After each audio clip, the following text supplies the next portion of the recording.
Good morning, everyone.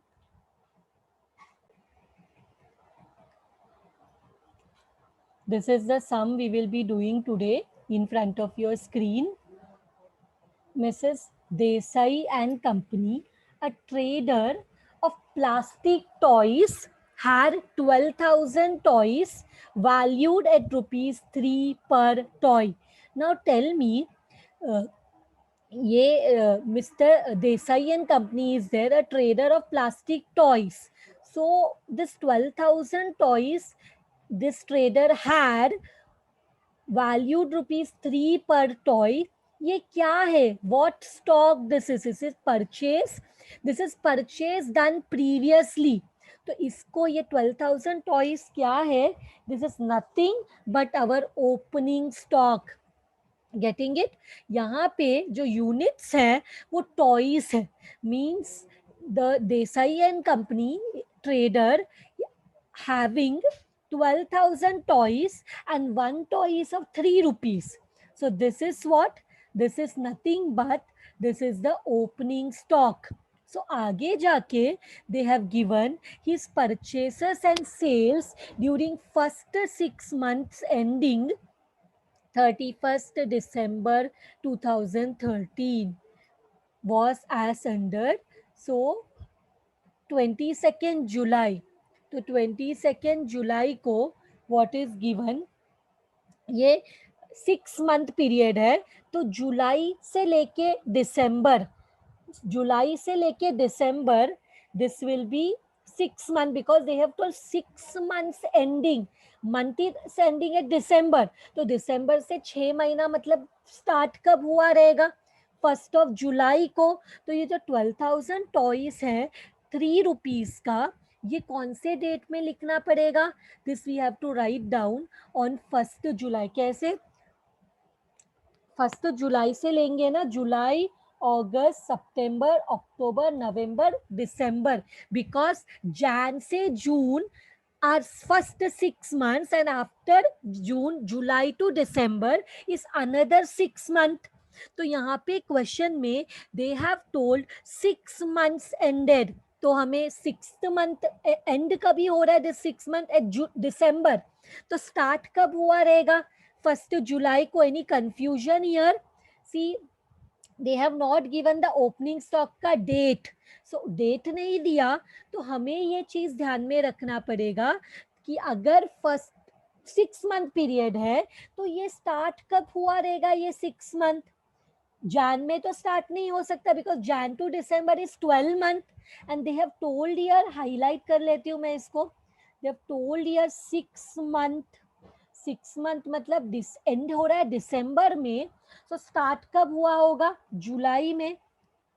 इसके बाद they have given the 22nd July we have done a sale of 5,000 toys at rupees 20 each.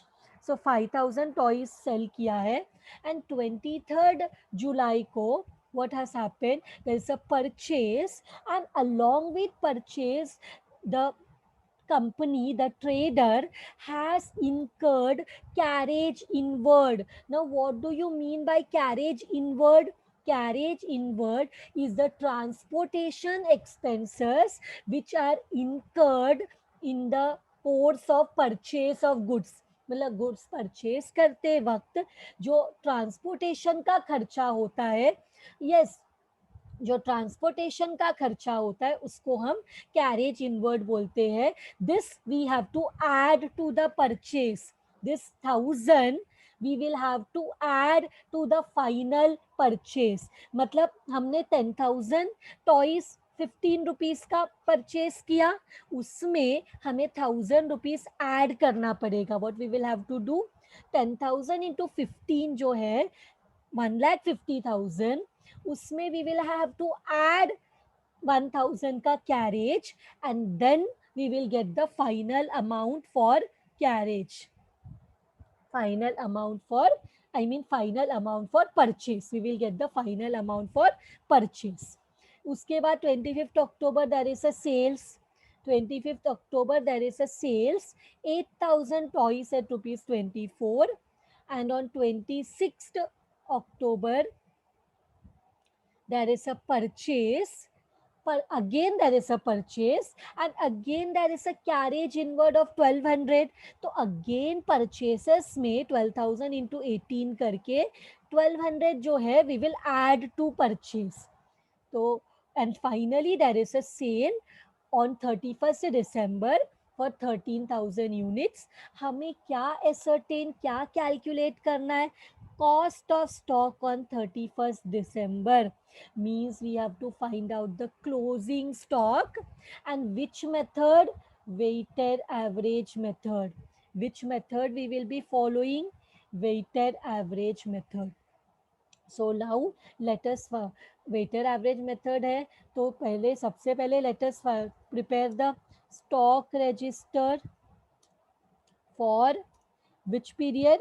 6 month ending 31st December 2013, and which is under which method? Under weighted average method. The weighted average method. Now one more thing, what we will have to do, we will have to prepare the format. So format के लिए insert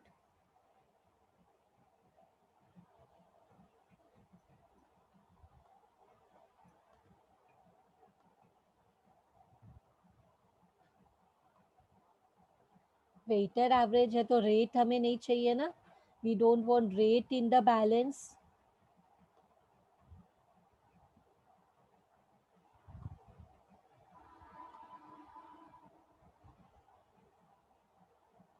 So let us write down date, purchases, which can also be called as receipt, sales, which can be also called as issues,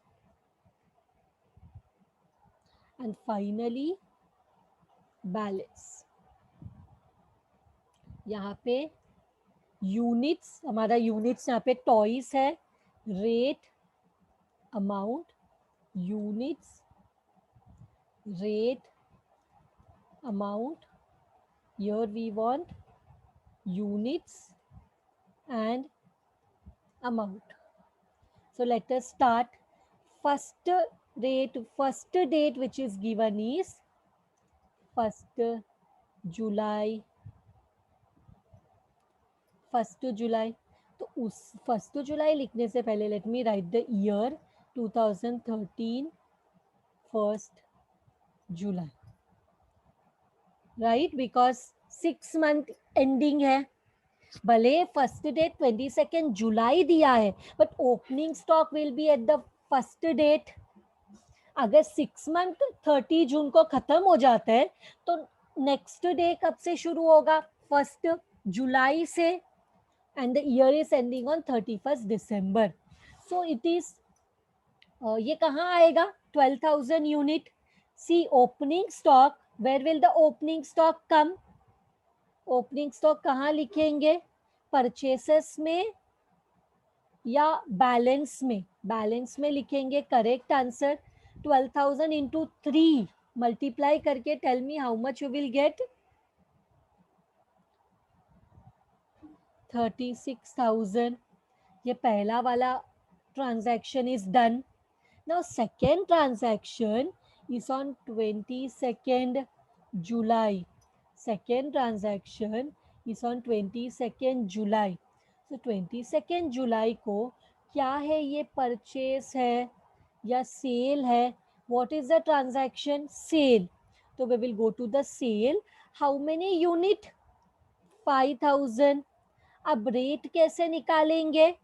अब weighted average method में how do we calculate the rate? 36,000 divide by 12. 36,000 divide by 12. Amount divide by units बराबर. How do we? First one नहीं समझा. First one is the balance given in the question. 12,000 toys, plastic Desai and company trader of plastic toys had 12,000 toys of rupees 3. तो हमने क्या किया, वो this is what जो सबसे पहले दिया रहता है इज द ओपनिंग स्टॉक. और ओपनिंग स्टॉक हम कहाँ पे लिखते हैं, we write in the balance. And balance में हमने लिखा 12,000 एंड अमाउंट में 12,000 इंटू 3 करके we have written 36,000. And date क्या है, ये 6 मंथ ईयर एंडिंग है. तो 6 मंथ मीन्स दिसंबर से 6 महीना, मतलब जुलाई से दिसंबर इज 6 मंथ. तो ये कौन सा डे का स्टॉक रहेगा, ओपनिंग स्टॉक मतलब stock at the first day, तो दैट इज 1 जुलाई. तो यहाँ पे नाउ उसके बाद 36,000 मुझे रेट चाहिए, कैसे निकालेंगे, amount divide by units, amount divide by units. So amount is 36,000 divide by 12,000. Are you getting 3? Multiply karo 5,000 into 3. How much? 15,000. So कितना बैलेंस बचा, कितना बैलेंस बचा, 12,000 में से 5,000 has gone, so the balance is 7,000. 36,000 में से 15,000 has gone, so the balance is 12,000.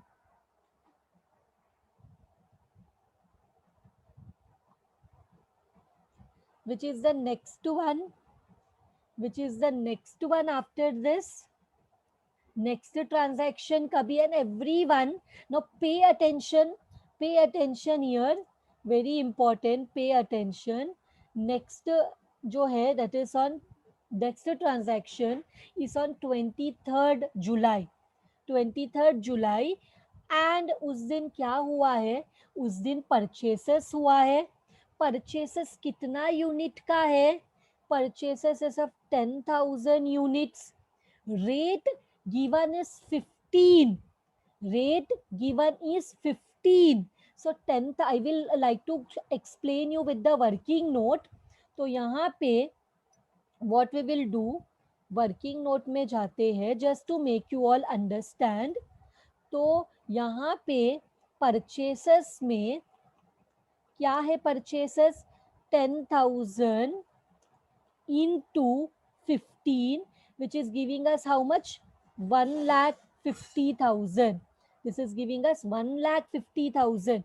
But question में बोला गया है that when we were purchasing the goods, हमें carriage incur हुआ है. कैरेज मीन्स ट्रांसपोर्टेशन का खर्चा हुआ है. तो वो ट्रांसपोर्टेशन का खर्चा हम परचेस में ही ऐड करेंगे. तो ऐड कैरेज, तो हम क्या करेंगे, ऐड कैरेज. कैरेज का अमाउंट कितना है, 1,000. सो पर टोटल परचेस का अमाउंट क्या हो जाएगा, परचेस का अमाउंट हो जाएगा 1,51,000. सो परचेस हो जाएगा 1,51,000. एंड परचेस का रेट कितना होगा, प्राइस पर यूनिट, प्राइस पर, प्राइस या रेट क्या होगा पर यूनिट का, वो कैसे निकालना है. 1,51,000 का कॉस्ट लगा है फॉर परचेस ऑफ 10,000 यूनिट्स. कितना यूनिट खरीदा हमने, 10,000. तो क्या आएगा आंसर, देखो इधर, how much are you getting, are you getting 15.1, are you getting 15.1 और 15.10, जो भी आपको मिल रहा है, क्या मिल रहा है, 15.1 मिल रहा है या 15.10 मिल रहा है.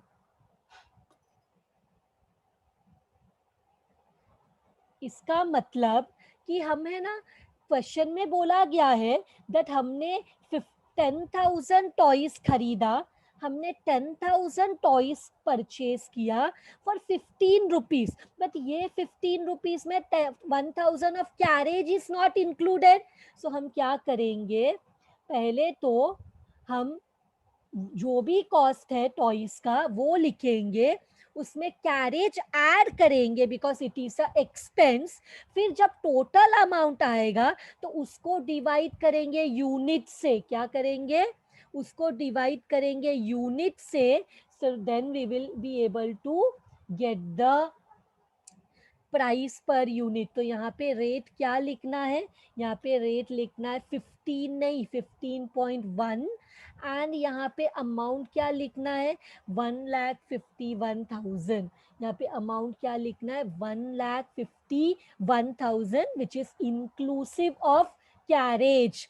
कैरेज को प्लस करके लिखना है. तो अगर हम कैरेज को प्लस करके यहाँ पे अगर 15 लिखते हैं तो क्या 10,000 मल्टीप्लाई बाय 15 हमें 1,51,000 आएगा? नहीं. तो इसके लिए 1,51,000 को 10,000 से मल्टीप्लाई किया तो जो रेट है that only we will have to write so that we get the proper amount. समझा? परचेसेस में अगर कैरेज रहेगा तो we will have to add the carriage with the purchase amount. We will have to add the carriage with the purchase amount and then calculate the rate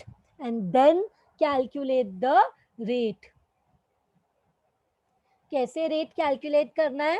amount divide by units. जैसा sales के लिए करते हैं same way amount divide by units.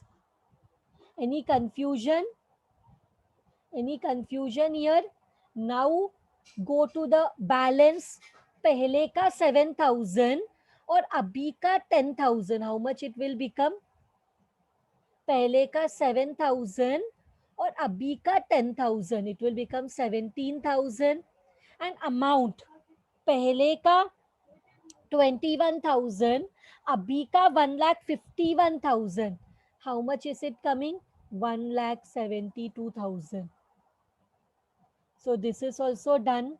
Now let us see which is the next transaction. Let us see the next date.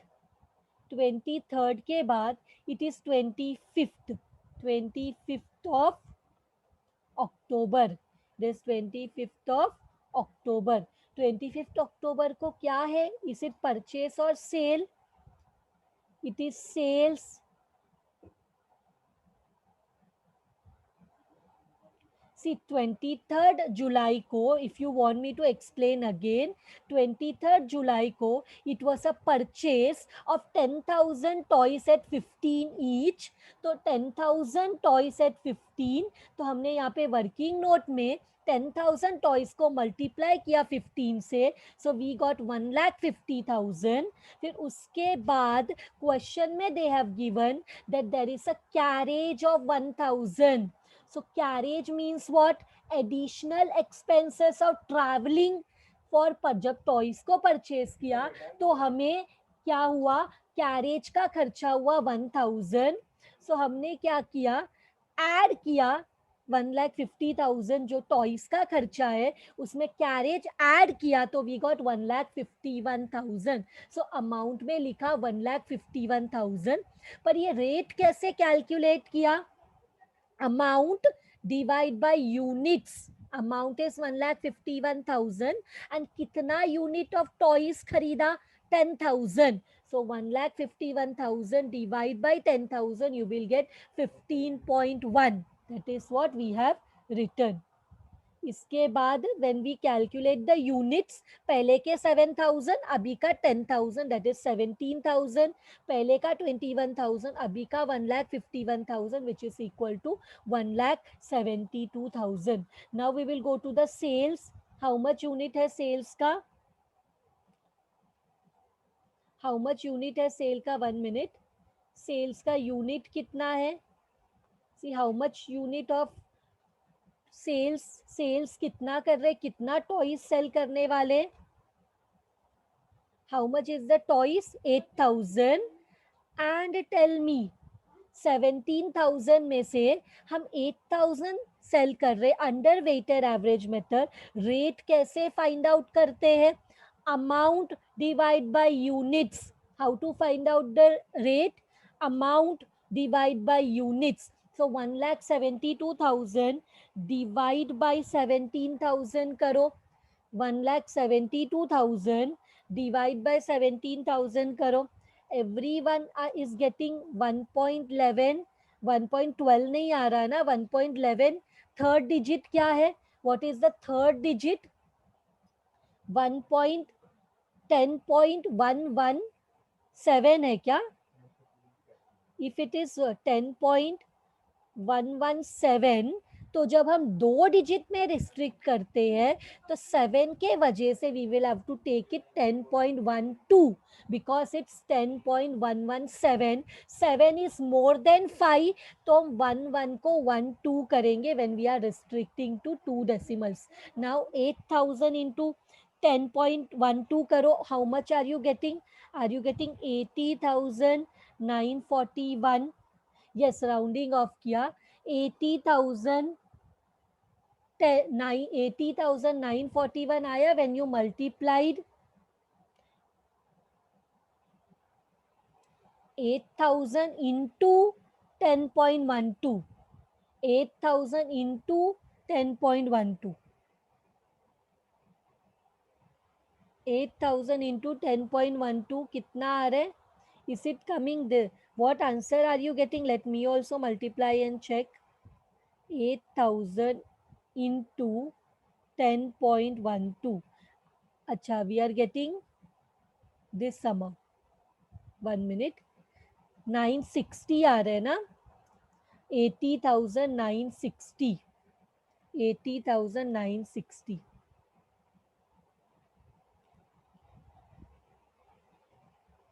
Everyone are getting this amount?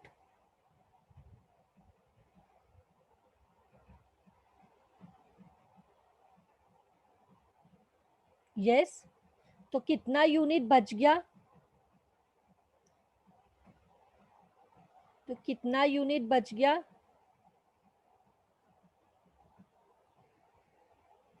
कितना unit? क्या फिर से बताना है? सी 8, ये 10.12 कैसे आया? ये 10.12 कैसे आया? 1,72,000 डिवाइड बाई 17,000 किया तो वी गॉट 10.117, जिसको हमने राउंड ऑफ किया. 1 मिनट.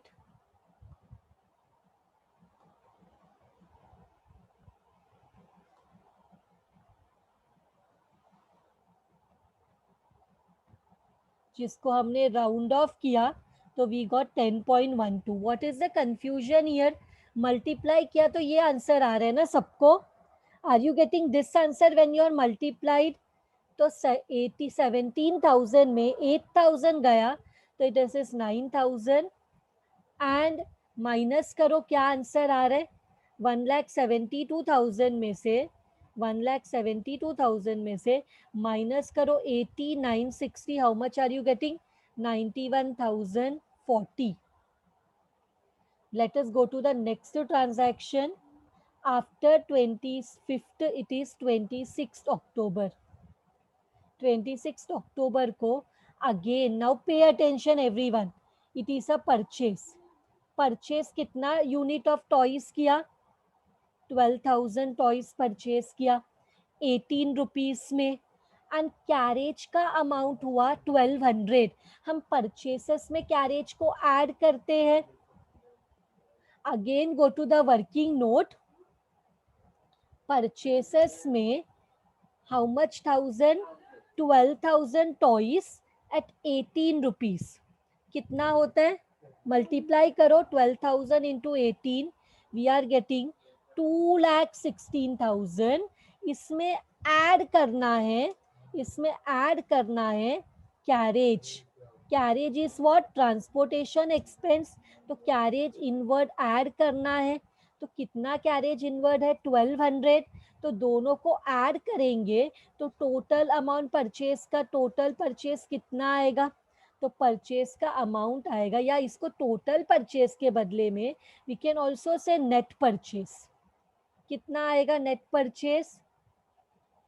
2,17,200. 2,17,200. तो हमने यहाँ पे लिख लिया 2,17,200. अब हमें रेट चाहिए. रेट कैसे फाइंड आउट करते हैं? सेल्स में भी हम वैसे ही रेट फाइंड आउट करते हैं. How to find out the rate? Rate find out करने के लिए हम क्या करेंगे? अमाउंट डिवाइड करेंगे यूनिट से, अमाउंट डिवाइड करेंगे यूनिट से, which is how much? 2,17,200 divide by 12,000. How much are you getting? 18 point, we are getting 18.1. सबको मिल रहा है 18.1, तो हमें रेट मिलेगा 18.1, 18.1. सो सेम वे क्या करना है? ये परचेज तो हो गया. Now right it in the balance. 9,000 plus 12,000, how much it is? 21,000. And 91,040 plus 2,17,200, ये कितना अमाउंट आ रहा है? ऐड करके बताओ. 9140 plus 217,200 is coming to 3,08,240. Getting this answer? 3,08,240. तब इसके बाद what is the next transaction? 31st December है. Next transaction is 31st December. And 31st December को what has happened? सेल्स हो गया है.